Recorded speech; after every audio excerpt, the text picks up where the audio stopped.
So again, this is a video I found on YouTube. It's called The Shape of Stories. It's kind of interesting. He has a theory of stories and he's going to explain it in a minute. But then at the end, he talks a little bit about something that's, I guess, more relevant to this class, which is kind of nice. So let's play the video and just watch it. Hopefully it won't be too crappy on the camera. You'll be able to hear it. If not, again, you can look it up on YouTube. Shape of Stories, Kurt Vonnegut, while it's still up. This is the GI axis. Good fortune, ill fortune, death, terrible disease, poverty, boisterous good health, happiness up here.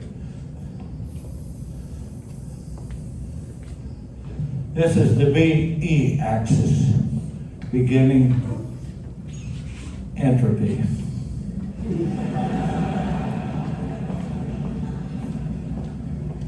Now then, I'll give you a marketing tip.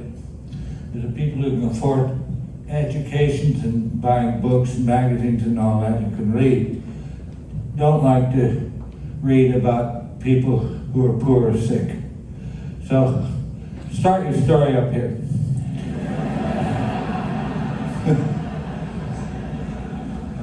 Now, the simplest story, and if you stay home and watch this on television, it'll be told again and again and again. Nobody ever gets tired of this story. I call it Man in a Hole, but it needn't be about a man in a hole. Somebody gets into trouble, gets out of it again.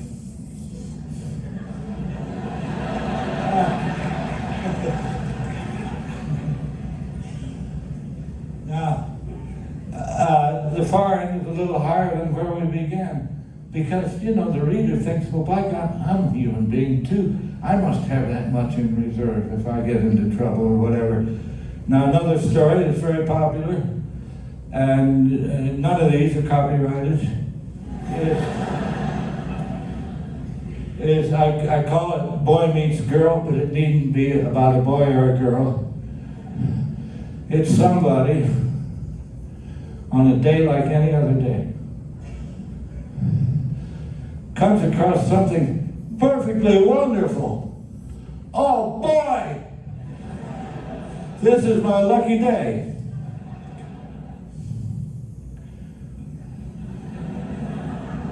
Shit.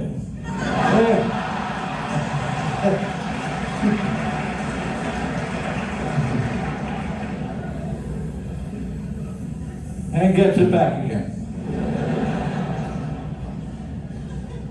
Now, as has been said, I have a master's degree in anthropology from the University of Chicago. So does Saul Bellow. I don't know what you want to make of that. Anyway, it was a big mistake. I can't stand primitive people. They're so stupid. But anyway, proof of their stupidity was I went to the library and dug up stories they told. They'd been gathered by missionaries and ethnographers and imperialists of other sorts. And boy, their stories stunk. They were just dead level, like the BE axis there. We came to a river, we came to a mountain, little beaver died. You can't tell what the good news is and what the bad news is. You look at the wonderful rise and fall of our stories, and they deserve to lose. Another story, very popular, and it breaks my rule. Starts down here. It's a young girl, teenage, I guess, maybe 17, 18. Why is she so low? Well, her mother's died. Reading enough, right? And her father has remarried almost immediately to a terrible battle axe with two mean daughters. And there's a party at the palace that night. You've heard it. All right, so she has to help her new mother and her new sisters, get dressed for this party. And she doesn't get to go. I said, no, she said, she's not good enough to go, but they are. So, did she get even sadder? No. She's a stout-hearted little girl whose maximum grief was death of her mother. So everybody leaves for the party, and the fairy godmother shows up and gives her pantyhose, mascara, perfume, everything, means of transportation, carriage with horses and everything. Everything you need to go to a party and have a good time. So, she goes, and the prince falls in love with her. Now you must realize, she is so heavily made up that her own relatives don't recognize her.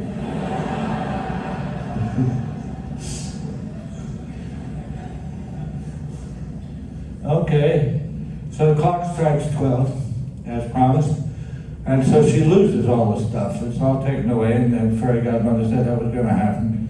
There's a very steep drop here. It doesn't take long for a clock to strike 12. Does she drop down to the same level? No. For the rest of her life, she remembered the time she was the belle of the ball. So she moves along at this considerably improved level until a shoe fits and she becomes off-scale happy. Now, there's a Franz Kafka story. Very pessimistic. Starts down here. There's this rather unattractive, not particularly nice looking, not very personable young man who has a really lousy job and disagreeable relatives. And so it's time for him to go to work again. And he was turned into a cockroach.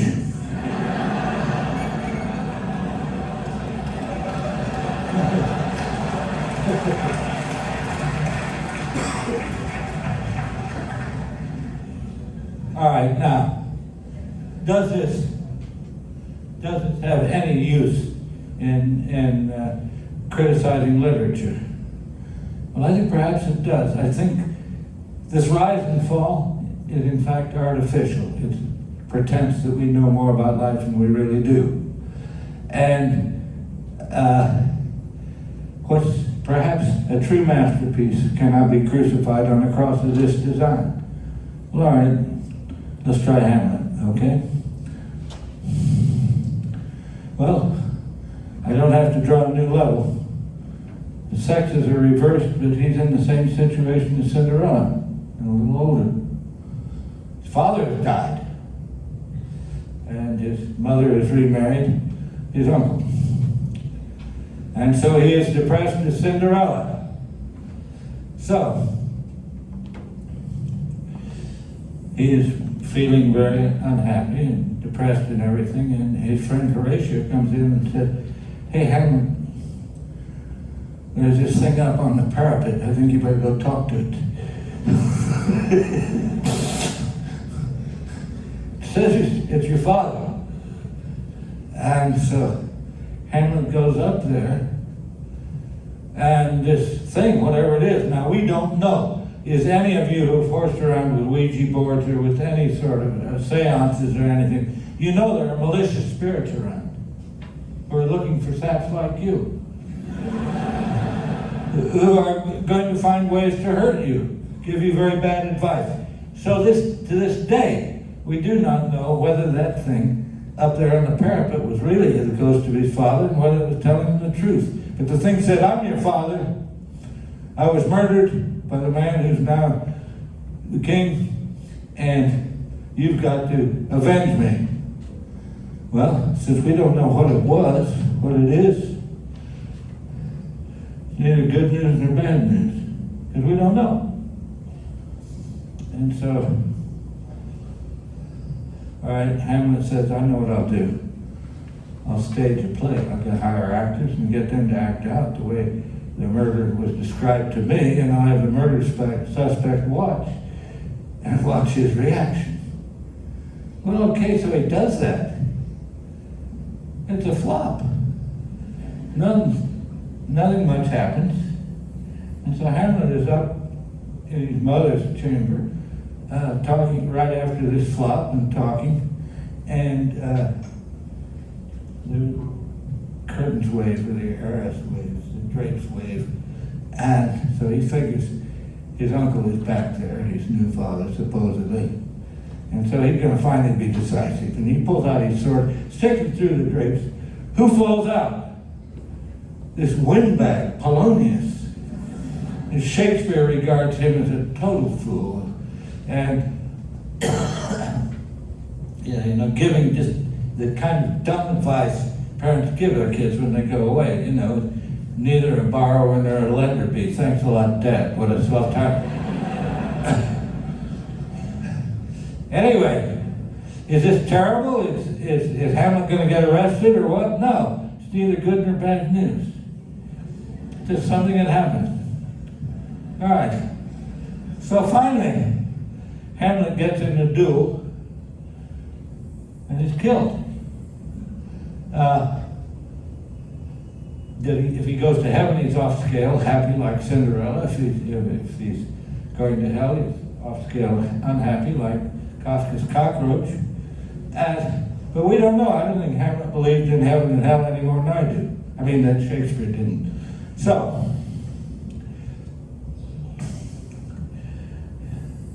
I've just proved to you that Shakespeare was as poor a storyteller as any Arapaho. But I haven't. I have, in fact, told you why this is respected as a masterpiece. We are so seldom told the truth. And in Hamlet, Shakespeare tells us. We don't know enough about life to know what the good news is and the bad news is. And we respond to that. Thank you, Bill. Now,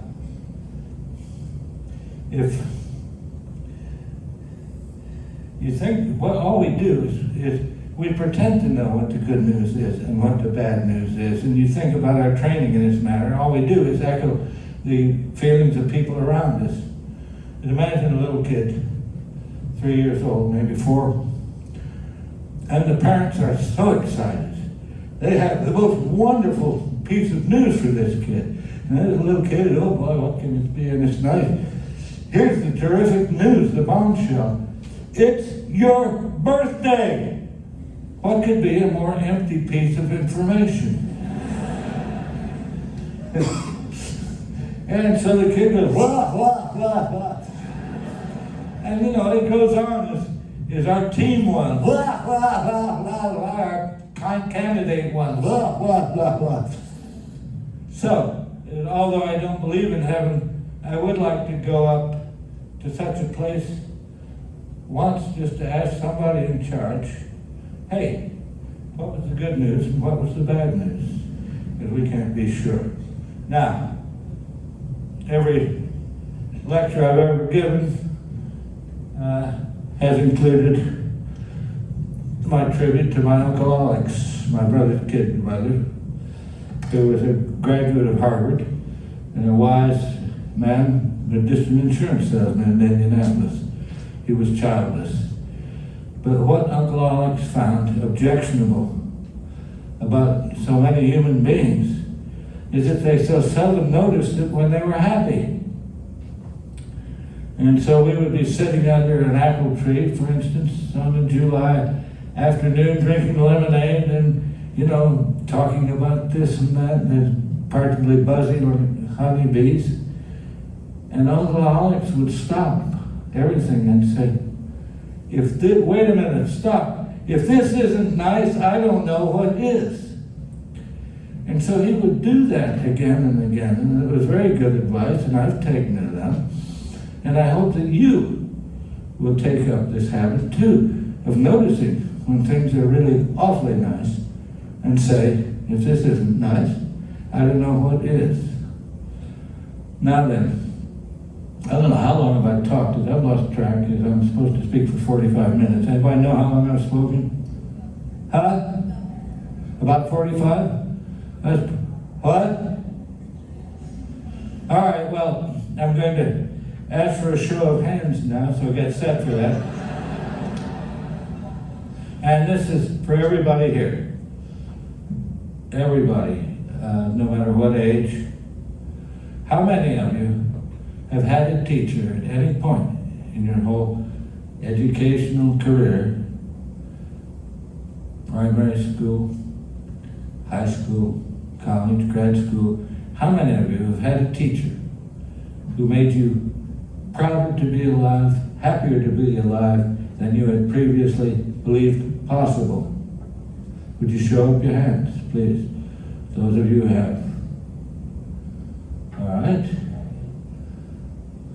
Now then, would you please say the name of that teacher to someone sitting next to you?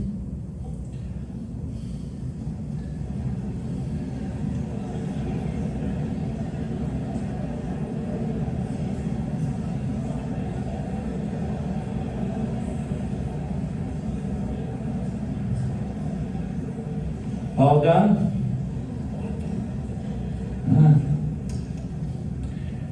If this isn't nice, I don't know what is. Music, please. So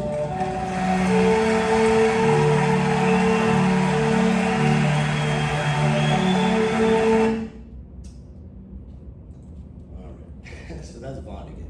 A lot of stuff to talk about there. I don't want to spend too much more time on Vonnegut because I do want to get to turn this off.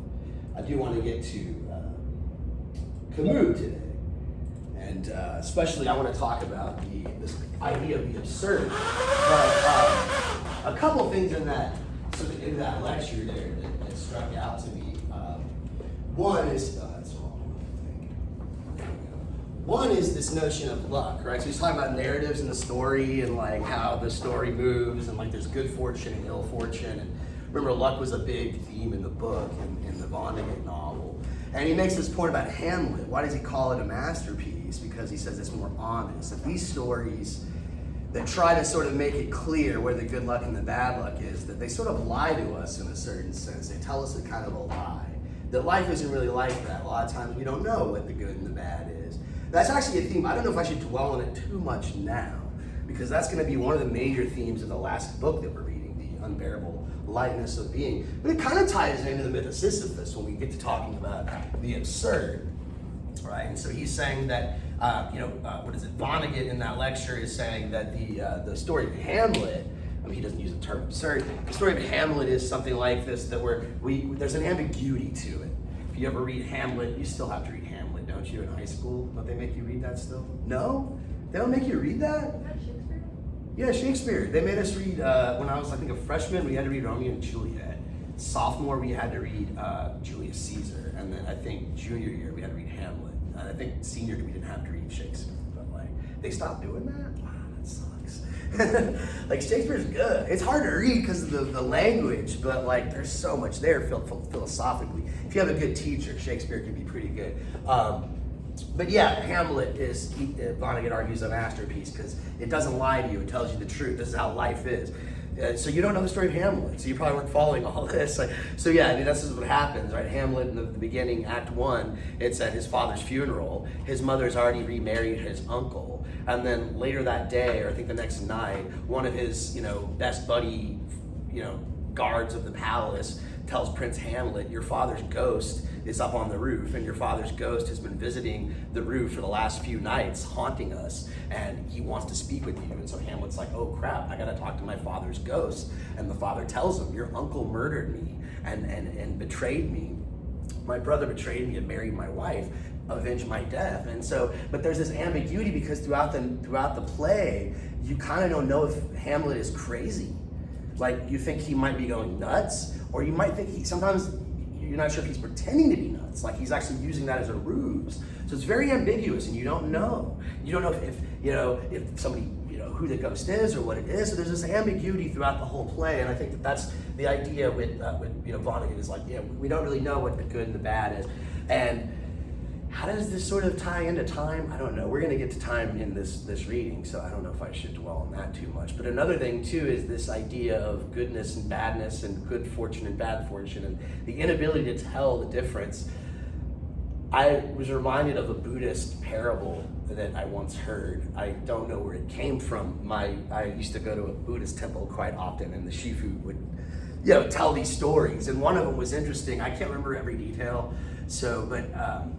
Basically, because it keeps going. But basically, it starts off something like this. There was a farmer who was working his land one day, and the farmer noticed a very beautiful, healthy stallion on his property. And so, according to the laws of the land, any animal that wandered onto his property that wasn't branded, he owned. And so he was able to claim this stallion. And so his neighbors heard of this, and they told him, wow, that is amazing. That is great. How fortunate. What good luck. And he says, is it good or is it bad, right? And they're like, what do you mean, is it good or is it bad? Of course it's good. You got a free horse, Well, later on, his son was breaking the horse in because it was a wild wild stallion. So as the horse was being broken in by his son, the horse threw his son off, and his son was paralyzed from his legs down. And so his son lost the ability to walk. And so his neighbors heard about this, and they said, oh, that's really bad. That is horrible. And he says, is it bad or is it good? How can it be good? Your son's legs no longer work. Well, a few months later, a war broke out, and everybody that was a young man was supposed to fight unless they were, were disabled. And so his son didn't have to fight in the war. And his neighbors said, well, maybe it's lucky that your son lost his legs, because now he doesn't have to go fight. And he says, well, is it good or is it bad? And then later on during the war, his son was at the farm while everyone's away fighting, and these marauders came through to rob him, and they killed him. And so it's the story just keeps going and going. And so the point is, you don't really know. You can't know whether one event is good or bad or something like this. And this again, I don't know if I should dwell on it too much. The only reason I bring it up is I might forget later. But I couldn't help but think of it when I was watching the Vonnegut video. But this will be an important point in the last book we read, The Unbearable Lightness of Being. The idea that you only live life once. You can't go back and redo it or try a different option to see if it's going to work out better the other way. And so you have to kind of learn to accept, once you make your choice, you just kind of, what's the saying? It's kind of a grim saying, you've made your bed, you should lie in it. The more grim one is, you've dug your grave, you should lie in it, right? But that kind of thing. But anyway, I thought it was an interesting video, and that last closing bit too about his uncle, I think was, quite, sentimental but sweet, and I think kind of gets at, to me, what seemed to be his main point in that book is that all these people that were sort of victims of fate were the ones that, the only thing they could really control, I suppose, was the way they reacted to it, right? And so I picked out Boaz and Chrono as the ones I thought that had the best reaction. Boaz was able to laugh at himself. Chrono was able to become a bird boy, I guess. Whatever it took to achieve whatever he could with what he was given and that sort of thing. So, anybody, I know some of y'all have been working on this essay all weekend, and some of you are still working on it. According to my inbox, it's full of, pleas for extensions and stuff. But if that's you, just get it to me as soon as you can. I probably won't be able to grade it until later this week anyway. But before I move on to the existentialist and talk a bit about Camus, is there anything that's come up? Maybe anything you want to say about Vonnegut, or questions or concerns about, because this is it, once we move on, we're going to be deep in Camus. And a warning to everybody, this, if you tried reading it, it's weird because some of it's pretty clear. You'll read a few paragraphs, 1 or 2 paragraphs, and it's kind of like, I see what he's saying, I kind of think I follow him, and then it gets super dense. And he uses a lot of references that you're not going to be familiar with. Things that he assumes, I guess if you were a student, some intellectual in Paris in the 1940s, you'd know who he's talking about, right? You would have read Dostoevsky and you would have read all this literature, right? So if you're getting to these passages where he's making references to Dostoevsky and Chestov and all this, and you're like, I don't know, just skim through it, don't worry about it, right? I'll try to explain, best I can some of this stuff. And typically, honestly, I think the essence of the essay, the essential points of the essay, are not lost on you if you skim over those sections where he gets very specific. There are a couple of philosophers who he mentions by name. Some that I don't think he does mention Sartre by name, but he alludes to him. And I think Heidegger is really at work. It's almost like Heidegger's philosophy underlies this entire essay in the first opening paragraphs, at least the first 10 or 15 pages. And so I think, I'm going to read from it extensively today. We'll see how far we get into the reading, but I'll read some passages and try to unpack them. And as we go along the way, at some point, we're probably going to have to pause a little bit and have a little bit of a digression while I try to explain as simply as I can the philosophy of Heidegger. But what did anybody have a chance to even crack this thing open? What even if you just read the first paragraph, you kind of should already know what the subject of the essay is. What is the subject? Suicide, right? And basically, why? This kind of ties into Hamlet, right? The famous line from Hamlet. What's the most famous line from Hamlet? To be or not to be? That is the question, right? And when is he saying this? He's saying it because he's, again, struggling with his father's death. He doesn't know whether or not his father was murdered by his uncle or he's just going crazy and seeing things. Vonnegut mentions that Hamlet has a play, right? He throws a play and he makes his father watch the play. And all these actors, they basically do the story of someone who murders his brother and marries his brother's wife and becomes the king. And he plays this for his uncle to try to get a reaction out of his uncle. He's like, the play's the thing that will catch the king, but basically everyone is really pissed off at him, but they're insulted. And so he's like, well, why are they insulted? Are they insulted because he actually did it? Or is he insulted because he didn't do it and he's innocent and he's offended that I suggested it? Or does he not understand the play? And so again, there's this kind of ambiguity. But that line in Hamlet, to be or not to be, right? This is the suicidal question, right? Why even be here? And he says this as he's looking at this skull.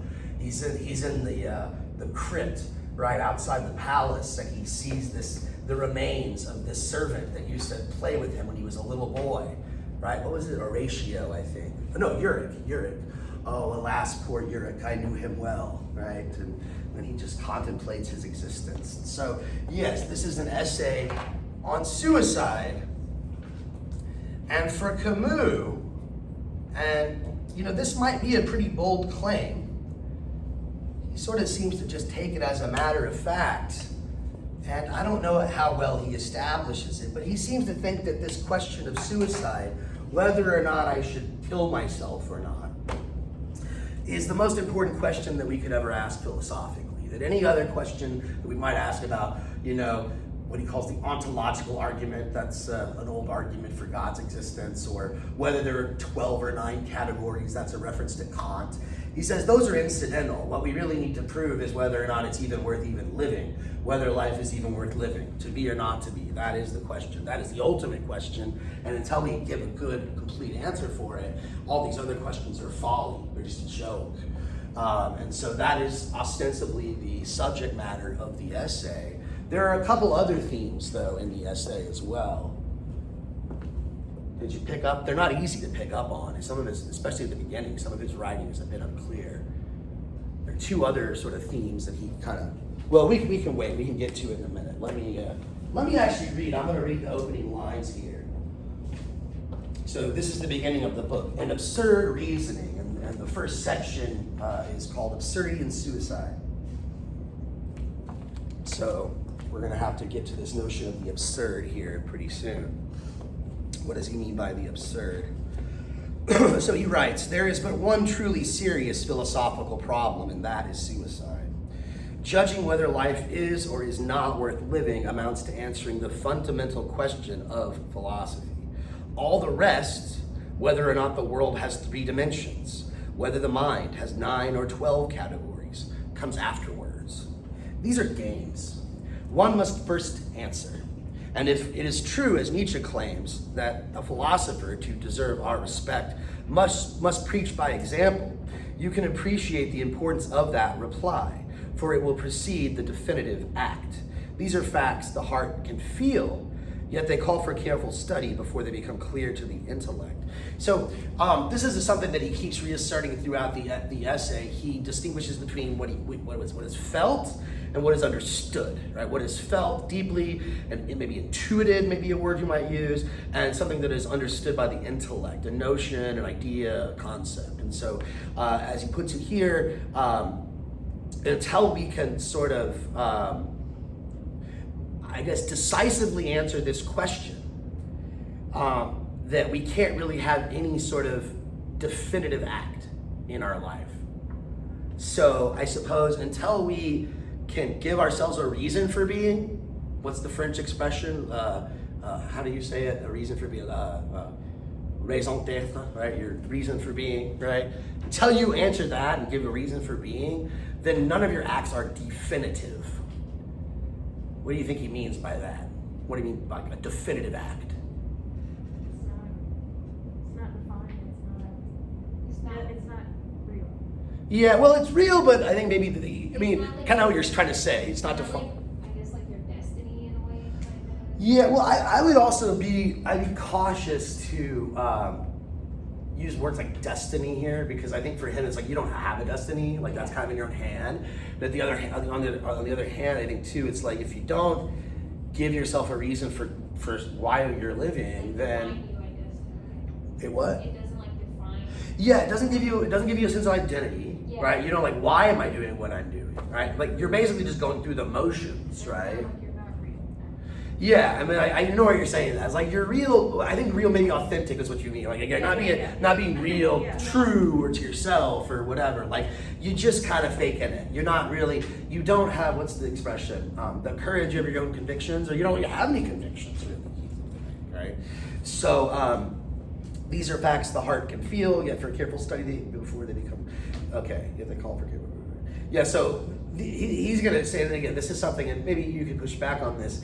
He's going to say there's something intuitive at the heart of this essay, and in a way, this essay maybe isn't like a lot of the stuff he says here doesn't even need to be said. We already sort of know it, but philosophers need an argument, right? So he's got to sort of provide some intellectual explanation for this reasoning, right? So we all sort of intuitively grasp it, but intuition is not enough for a philosopher. A philosopher needs logic, reason, and argument. If I ask myself how to judge that this question is more urgent than that, you know, why is the question of suicide more urgent than the question of whether God exists, or whether the mind has 12 or 9 categories or whatever? If I'm asked why one question is more urgent than the other, I reply that one judges by the actions it entails. I've never seen anyone die for the ontological argument. The ontological argument is, it's an old argument going back to the medieval period. It's an argument that tries to demonstrate that God exists. And it's a very abstract argument. Basically says that God is perfect. In order to be perfect, you have to exist. So perfection implies existence, so therefore God must exist. This is very abstract, right? Concept of perfection and existence are like mutually inclusive, and so Camus saying no one will die for that, right? They might die for something else, but they're not going to die for something completely abstract and sort of intellectual. That a completely reflective suicide, a suicide from just reasoning, he wants to laugh at that. He wants to sort of say that's impossible. If you've ever read, probably not, Dostoevsky, The Possessed, there's a character in it. He mentions Kirillov. He actually writes about him later in the essay. I don't think we're going to have time to cover that part. We're probably going to skip quite a lot of this, honestly. I only want to spend like 2 weeks, maybe a little bit more, tops. But, you know, he mentions Kirillov, who's a character in a Dostoevsky book, who he kind of does this. He tries to kill himself intellectually, right? He's like, well, there's no reason to live.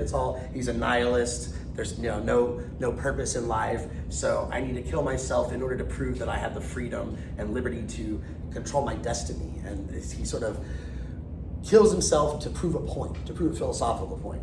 But Camus seems to think that that's actually silly and absurd, and I shouldn't use the word absurd, because he means the word, when he says absurd, he's got a very specific meaning. Ridiculous. He's like, that's ridiculous. Nobody talks himself into suicide. It's always a sort of, there's a passion behind it. There's a feeling, there's an emotion.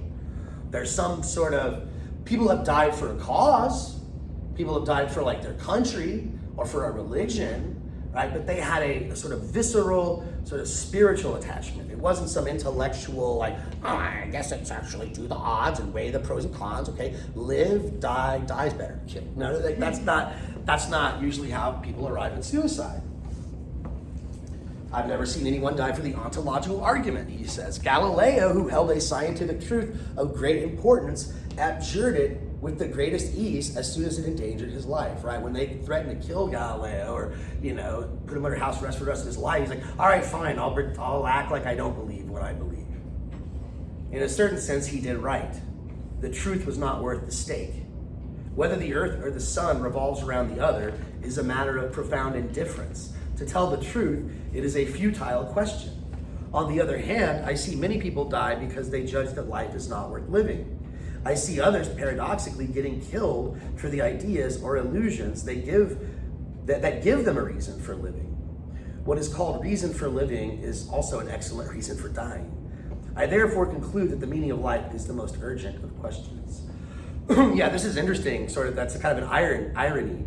Some kill themselves because they feel like life is not worth living. Some kill themselves, or at least allow themselves to be killed, because they find something worth dying for.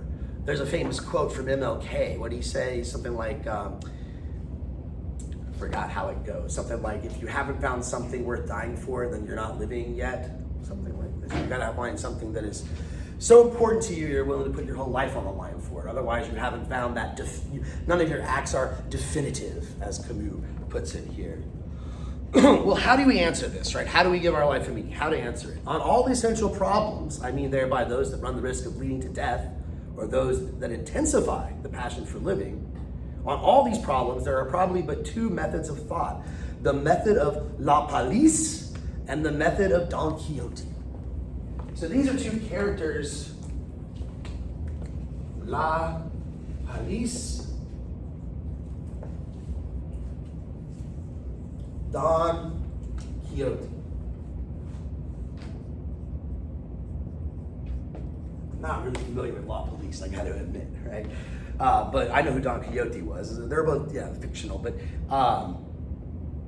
who knows Don Quixote? You know the story of Don Quixote? The Spanish folklore. Cervantes wrote the first novel actually ever written, like the first long book. Don Quixote was like an idiot basically who thought he was awesome, right? Quixotic, that's an adjective. Someone's being quixotic or quixotic, is that they're like. You ever seen like the Adventures of Baron Munchausen or any of that stuff? Baron Munchausen, that's kind of based on Don Quixote. Don Quixote is this overconfident. He's a knight who thinks he's fighting like these great giants. That he's like a warrior who's fighting giants, but he's actually just tilting at windmills. That's actually an expression, kind of an old expression. You don't hear it, but you're tilting at windmills. Somebody who's like, I'm fighting the power, I'm fighting the man. It's like, you're fighting nothing. You're just tweeting. You're putting tweets out on social media. You're not fighting anything. You're tilting at windmills, right? But Don Quixote is this sort of like, kind of an idiot, but it doesn't matter. It doesn't matter because he's so happy and so vibrant and so full of passion for life and sort of happy. But I guess La Palisse is the opposite, like the over-rational, everything has to make sense, everything has to be cool, calculated. Whereas Don Quixote is just this like happy, jolly, his servant, what's the guy's name? Sancho, I don't know, but it's like a lower class guy, but he's actually smarter than Don Quixote. He's like his squire, he's like, it's almost like when I was a kid, there was a cartoon called Inspector Gadget, which I couldn't stand that show because he was an idiot, but his daughter was smart, and she would always solve the mysteries for him. Like, he would actually screw stuff up, but like Inspector Gadget was like a dork, He had like all these gadgets that wouldn't work right, and he would like slip and fall. But his daughter and her dog were like sleuths, and they would like be kind of behind him and making sure that he didn't screw up too much. And that would annoy the hell out of me as a kid. Like, my sense of justice was like, he gets all the credit and he's an annoying moron, and like the daughter should, it just sort of annoyed me, right? But that's kind of a Don Quixote type character, right? This sort of like, I'm Inspector Gadget, I'm so happy or whatever. And I guess I'm being La Palisse here. I'm just like, it doesn't make sense and it's not fair, and trying to sort of But yeah, so these are the two methods. And again, I'm kind of rereading this whole thing for the first time in years. And so I'm not really sure how far we're going to get into it. I'm thinking we're probably going to read the first part, like up to page, 60 or so, and then skip to the last section. But I'm not really quite sure, right? We're kind of play by ear here. But I know that he develops this further later in the essay, right? But at the beginning, he kind of introduces us to these characters. And he says, how do we answer this question? How do we find meaning in our lives? Well, we've got these two responses. There's two methods of thought. There's the method of La Palisse and then Don Quixote. Solely the balance between evidence and lyricism, right? So evidence on the side of La Palisse. Evidence, give me some proof, give me some exculpatory evidence. I want to see something I can touch and feel and explain and understand. Versus like, who cares, right? It's all about lyricism and poetry and having fun with life. This balance between evidence and lyricism can allow us to achieve simultaneously emotion and lucidity. What is lucidity? What does it mean to be lucid? I think you said it. What was it? Aware. Oh, well, if you're lucid, you're aware, I guess. Like he's lucid, like so you're talking someone's lucid, like they're not screwed up on drugs or something, or they're not crazy. But like if you say somebody's being lucid, they're easy to understand, clear, understandable, right? Lucidity is clarity.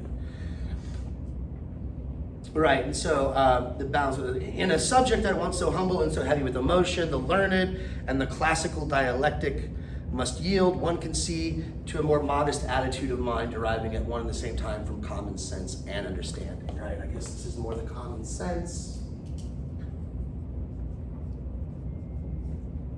This is understanding. Intellectual, emotional. Suicide has never been dealt with except as a social phenomenon. I wonder what he means by that, because I think he's probably thinking of, what's the guy's name? Any sociology majors in here?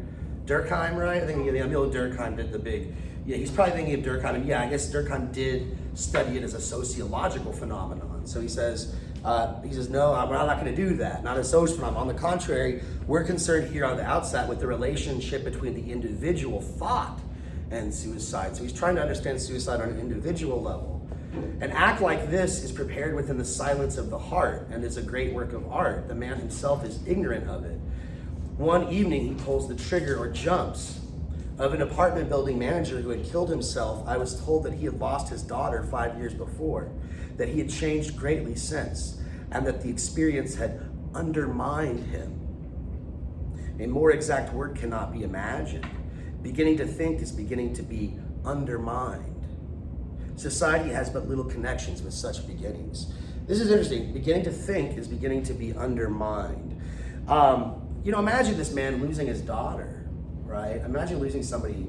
I remember losing my father, how horrible that was. I can't imagine losing somebody young, a child, right? And the sort of thoughts that run through one's mind. Imagine, obviously you have a child. Do you need to ask yourself why I am here? Like, maybe you do, like some people do, but I would think if I had a baby, I wouldn't be thinking about that. I'd be thinking about the baby, right? I'd be like, that's my reason for being here.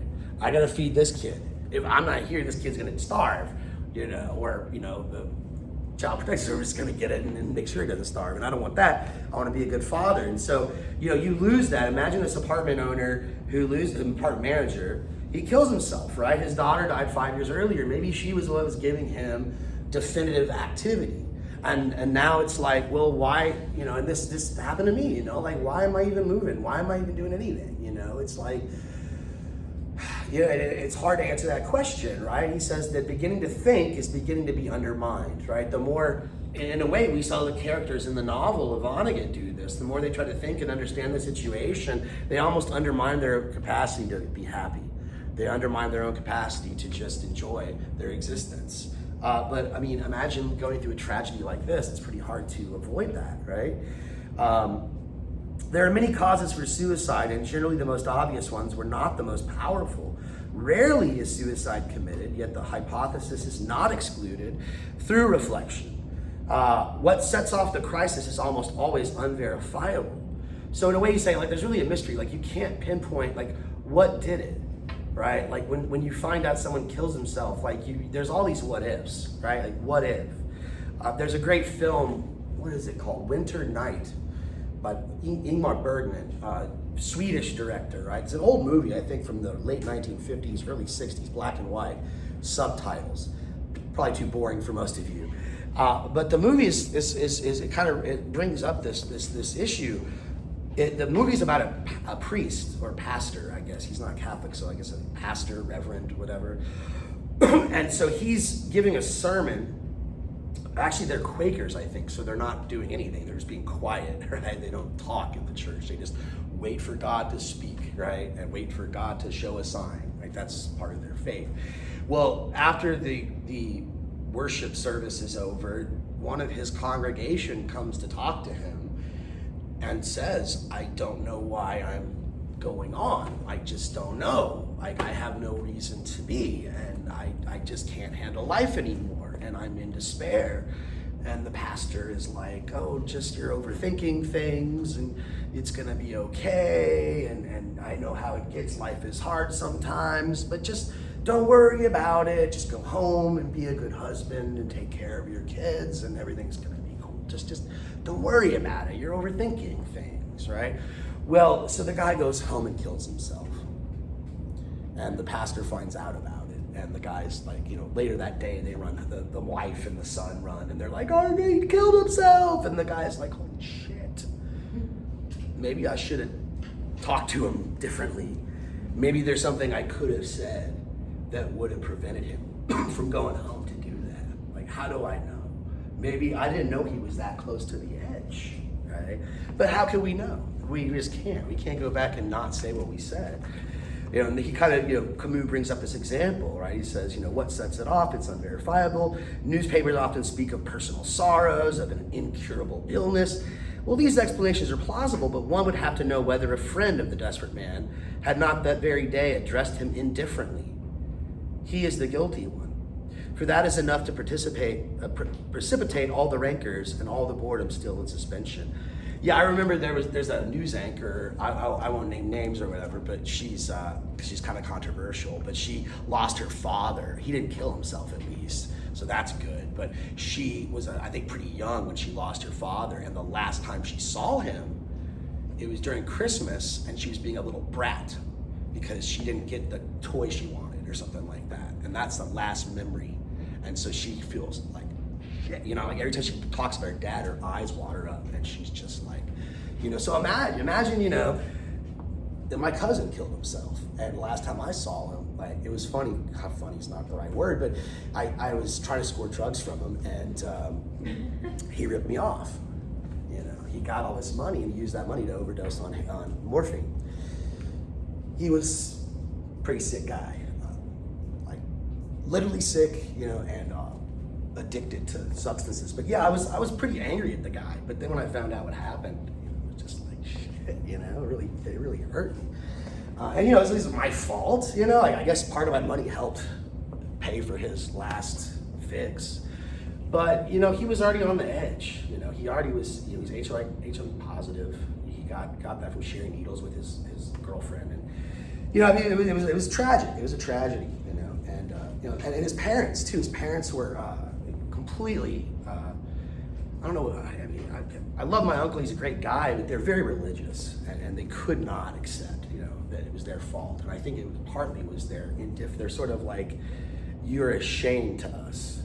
You're not being godly. You're like a good Christian, or you're embarrassing. And so, the guy was definitely responsible for what he did, but you sort of see the whole context of things, and you're just like, geez, like what could have been? Could something have been done to change that? And what could it have been? Right? And this is a question that Camus says we can't answer. If it's hard to fix the precise instant, the subtle step when the mind opted for death, it's easier to deduce from the act itself the consequences it implies. In a sense, as in melodrama, killing yourself amounts to confessing.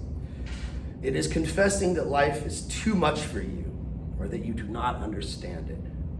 Let's not go too far in such analogies, however, but rather return to everyday words.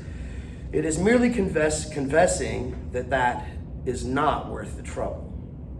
Living naturally is never easy, right? So again, we can't know what the precipitating event was, but what a suicide tells us is that this individual has, again, given up on life or can't find a meaning.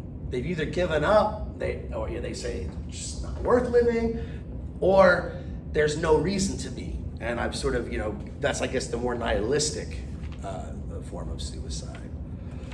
But when we get to page 6 here, we finally get to this notion of the absurd. How are we doing on time? I better wrap this up pretty quick. What then is that incalculable feeling that deprives the mind of the sleep necessary to life? What is he talking about? The sleep necessary to life. In a way, this sounds like in order to live, you have to sort of be living like half awake. You can't be thinking of these existential questions all the time, right? You have to sort of be like, okay, like I'm just sort of going about my day. You can't have this existential dread on your shoulders 24/7. And so the mind of the sleep that's necessary for a life, that's I think what he's talking about, is sort of defining yourself, right? Answering that question, and then just going about your day, and then now you act, right? But if we haven't done that, right, then there's this incalculable feeling he talks about that deprives us of that sleep, deprives us of the ability to just jump into our activities and just go about our day and live our lives the way that we would want to. A world that can be explained even with bad reasons is a familiar world. But on the other hand, in a universe suddenly divested of illusions and lights, man feels an alien, a stranger. His exile is without remedy, since he is deprived of the memory of a lost home or the hope of a promised land. This divorce between man and his life, the actor and his setting, is properly the feeling of absurdity. So this is, and he brings us up a lot, so there's more to it than that, but this is sort of his preliminary or first initial definition of the absurd. The absurdity is this confrontation between man and the world, between the individual and the world, in which one is at a loss for an answer, and one is trying to find an answer for why. What is my reason for being? And here's where I guess we need to pause. Maybe I'll wrap up class with some Heidegger, because what he's doing here, I think he's greatly indebted to Heidegger. When he talks about the world, when Camus uses that word world, he is greatly influenced by the work of Martin Heidegger. Heidegger distinguishes between what we call the world, what we call the universe, and what we call Earth. Earth is the planet that we inhabit. Earth is the environment that we're thrown into. World is something that we create together. It's artificial. Heidegger thought that animals did not have a world. Only humans have a world.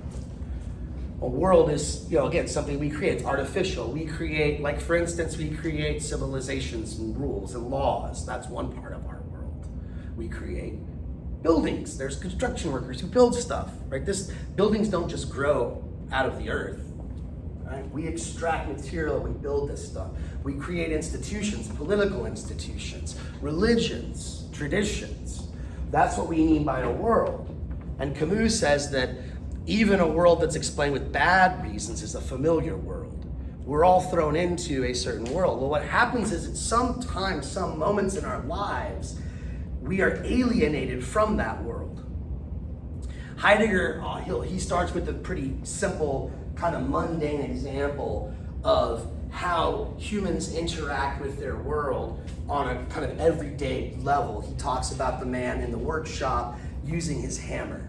When we're going about our day, we are surrounded by other people, signs that point us in the right direction, tools that we use like the hammer, and everything kind of fits together, but we don't really notice it. We just function, right? The guy in the workshop isn't thinking about the workshop, he's just using it.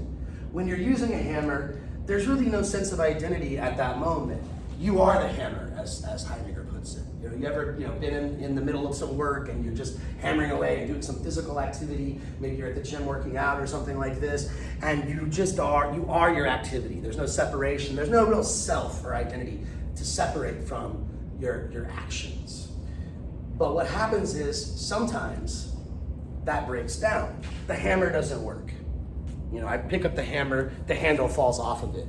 And so that's when I have to separate myself from my world. That's when the world recedes. And I start to notice the hammer, as this inert object with certain properties, and I start to sort of analyze it in that way.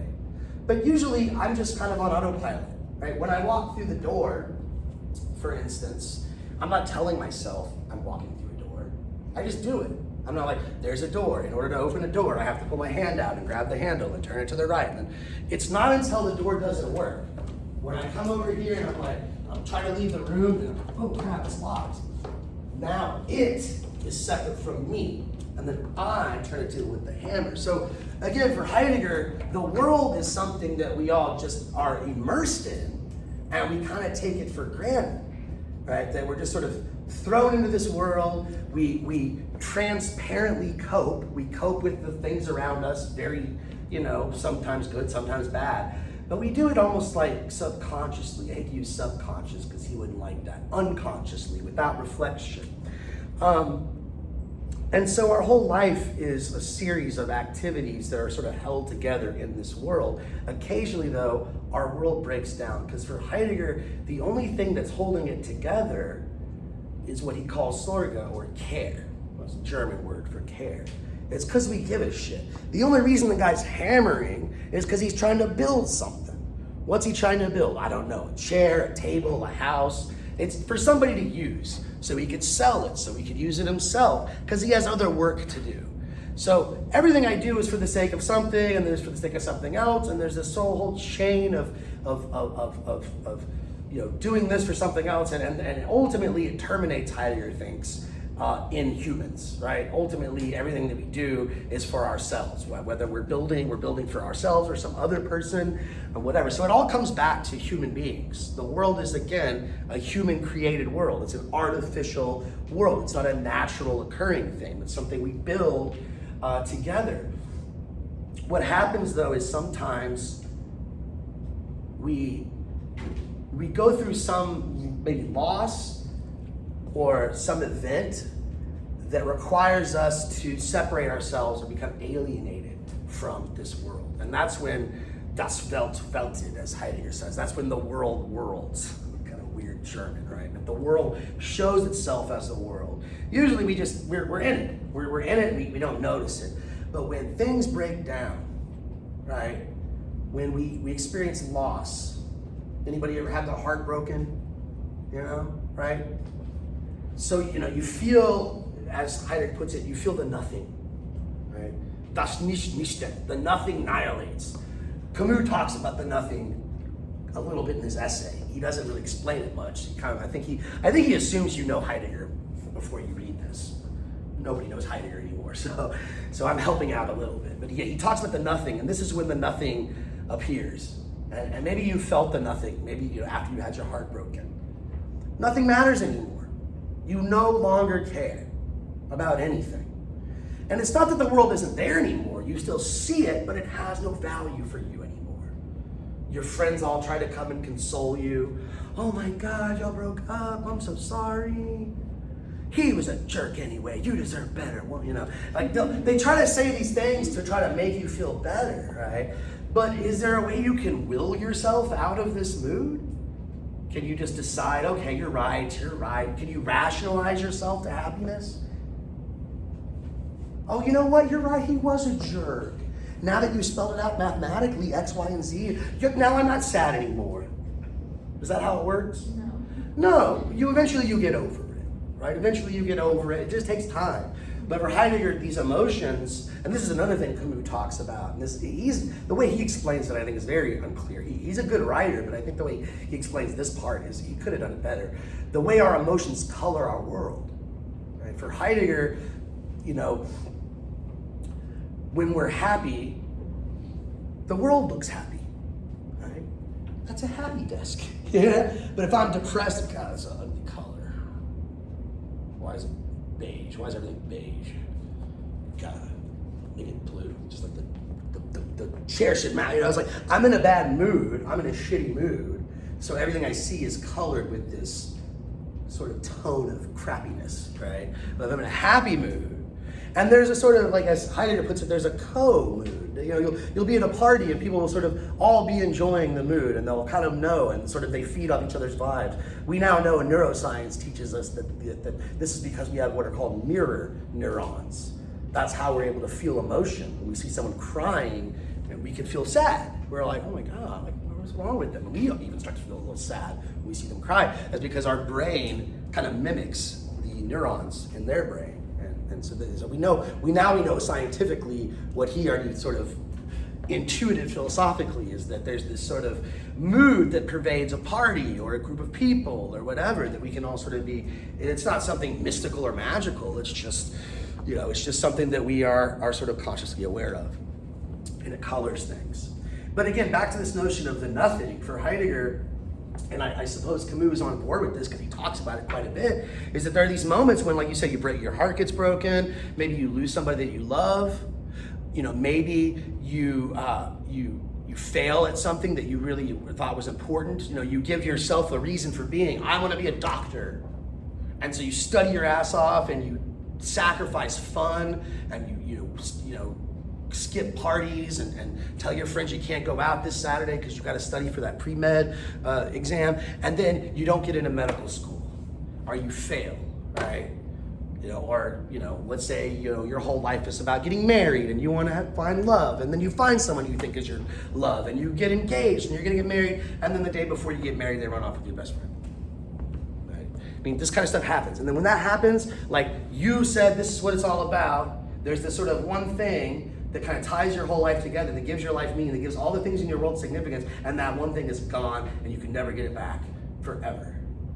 And that's when it's like, who gives a fuck about anything, right? That's when das nicht, that's when the nothing. But like Heidegger says, nobody stays this way forever. If you do, you're probably gonna end up like one of the suicides, right? Most of us cheer up. We find something else to care about. And usually, and this is maybe a part of Heidegger we don't have to dwell on too much, but Camus does mention the they. What we usually do is we just get lost in the they, or the one is probably a better translation. The one, not in the number one, but the one as in a pronoun one. Like one does this, one does that. That's what they say. That we just sort of follow the crowd, right? We find something else to sort of get lost in. I don't know, find some other love or some other thing to distract myself with. In a way, that's not being real, as you put it. That's not being true, right? We don't really have the courage of our own convictions. For Heidegger, the only way out of this that doesn't involve a completely artificial approach to life is to face up to our death. And he also talks about this too, to realize that we are going to die someday. Because we're going to die someday, and we're alone in this, no one can die for me. They can't take my place. Heidegger thinks that if we are honest and we face death honestly, which most of us don't. Heidegger thinks, like most religion, most philosophy, tries to make death not as bad, or kind of compensate for it, or make us not think about it. Even when we have funerals for loved ones, he thinks that that's more to comfort us than it is to respect the dead. It's to deal with this. But he says if we can face up to our death honestly, then that will force us to take a resolute position to our own life. There's a sort of resoluteness that comes with that when we say, look, I've only got this one shot. I need to stop wasting my time for stuff that doesn't matter to me. I gotta find something that gives my life meaning. And I think I talked earlier this semester about the Japanese film Ikiru. I don't know if I mentioned it to you guys. It might have been my 1 o'clock class, but Ikiru, it's about a guy who does find out he's dying. He finds out that he doesn't have much longer to live. So he tries to look for meaning, and he tries to find it through his son, and his son is kind of like not a very good son. He lost his wife, so he's a widower, and so that he can't go to his wife. He goes to his son, and his son, it's always like his son and his son's wife are waiting for him to die so they can just inherit his money and move into his house. So he's kind of like, that sucks. He meets this young woman who makes him happy because she is just this naive, like Don Quixote type, and she's just a dumb factory worker, poor as dirt, but she's so happy at every stupid thing. He buys her a little stuffed animal, and she's just like, this is so great. But then he kind of creeps her out because he's like, keeps like asking her to be happy so he can get happiness vicariously from her. And so she kind of rejects him, and then eventually he realizes, holy crap, like I've got this job that I could help people. Like I could actually help people. And so he tries to help people. You know, in the second half of, you know, his life, he realizes, look, the movie's called Akiru, which means to live. And he realized he never really lived a day in his life. You know, he has this job as a bureaucrat working for the government. And anytime somebody comes to him with a problem, he tells them, well, that's not my job. That's technically this other department. Go to this other department. And so finally one day he's sitting in his office looking for some meaning, some reason to live, and these poor women come in screaming, and they were at the beginning of the movie, they were ignored. People kept ignoring them. And these women come in and they say, our children are, you know, living in this horrible squalid condition. They're playing in the streets and there's open sewage and it's dangerous. And so he goes down to their neighborhood and he starts crying because he sees how horrible it is. And he makes it his mission to build a playground for them. And he does. It's really sad because he dies right after he builds the playground. He doesn't get any credit for it. They're dicks about it. They're like, you can't build this, that costs too much money. He's like, let's do it. We got money in the budget. And people get pissed. The guy above him just looking at him like, you're a stubborn dick, but he becomes so annoying, they're forced to build it. And then it becomes popular, and the guy's like, oh, it's so great. Oh, that was my idea. Yeah, I did that. You know, he doesn't even get credit for it. But he doesn't care. He doesn't care. He walks by, he sees the children playing, and he dies happy. Because he found something that gave him conviction and something he could actually do. But there was a resoluteness, right? That's sort of this idea that Heidegger brings up, is once I have to face up to my own mortality, then I have to find something that will give me resoluteness, a reason, a raison d'etre, a reason to be. This man, I can do something for these kids. You know, I can do something for this neighborhood. And if we don't find that, if you don't find that for Camus, this is not good. This is not good. And if you listen to Heidegger and Kierkegaard, this is even more scary.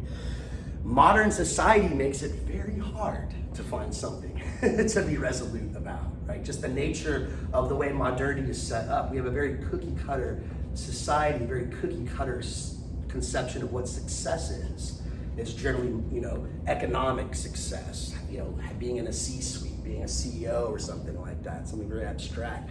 So finding the answer to this question, you know, say, you know, in this sort of absurd condition, this sort of like, well, here I am confronted with a life that has no meaning. I just lost my wife or my whatever, you know, I lost everything. Now I gotta sort of make heads or tails of it. How we confront the absurd, maybe now we can see why this is such an important question for him, that it trumps all other philosophical questions. Well, the third theme, and we didn't get this far today, but I gotta stop it because we're over for time already.